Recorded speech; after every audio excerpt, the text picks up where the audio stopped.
state lawmakers in Arizona are revving up some controversy by pushing legislation that would allow Tesla to bypass dealers and sell cars directly to consumers.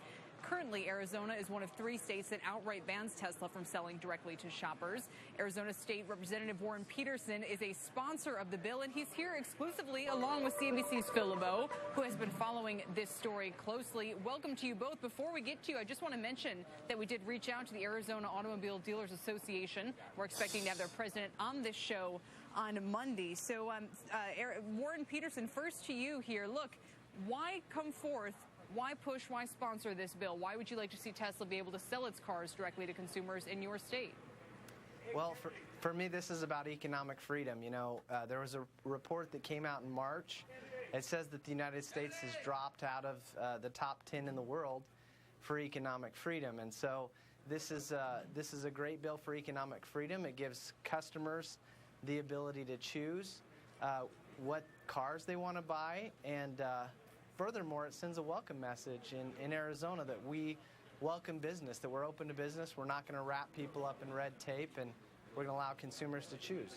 Well, and that you're open to Tesla's business specifically, because the headline from at least one news service on this is Arizona proposed lift on direct sales ban as Tesla evaluates gigafactory locations. And as you know, this is a couple $1 billion project that would employ a lot of people in your state if they choose Arizona. Yeah.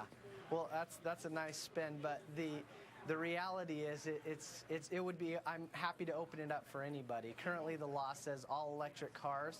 I'm willing to open that up to all manufacturers, but the reality is they don't want it. They want the protectionism. They want to. The way it's structured right now is that if you want to buy a car in Arizona, you have to purchase through a dealer. Tesla does not use a dealer model. They use a direct sales model. And so what we want to say is, yes, you can buy a Tesla car here in Arizona. You don't have to go to another state. You know, Phil, does this have to be the, be-all, end-all, end of the road for the dealership model? Can't there just be a Tesla carve-out, or even if it is a broad carve-out for electric cars, for example, is that something that really threatens the future of the dealer model? I think most people who have looked at this have said, look, this does not threaten the dealer model, that the argument that you hear from dealers that if you let Tesla open a dealership, it's going to hurt their business.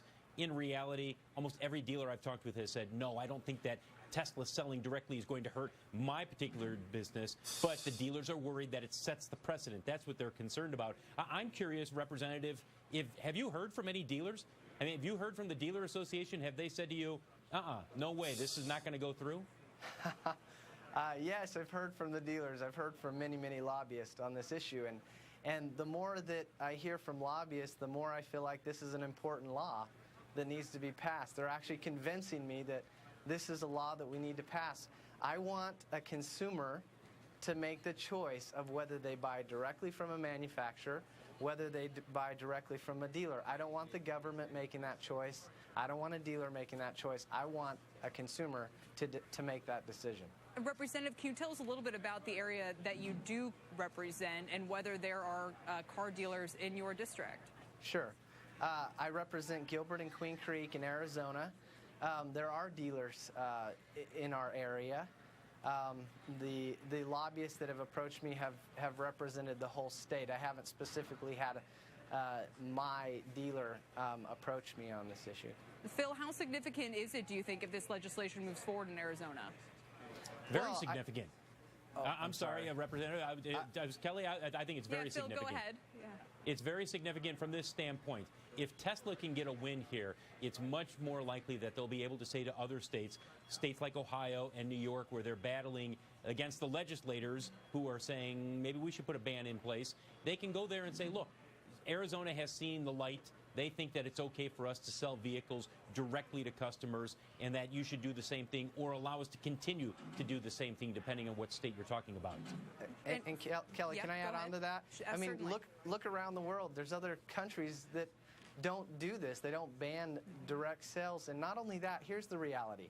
People in Arizona are buying Tesla cars. There are 600 or so Tesla cars on the road. It's not a huge impact. It's not going to rock the boat. They can both exist at the same time. It's just the consumer's going to make that choice.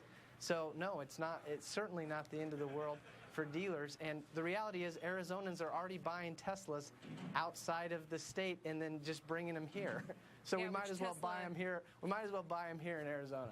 That's the argument that Elon Musk was making for those in New Jersey as well. Warren Petersen, thank you for joining us and explaining the move. Phil, really appreciate your perspective as well. Thank you for having me. Have a good weekend to you both. You bet. What could make a New York banker embrace more government regulation? High-speed trading.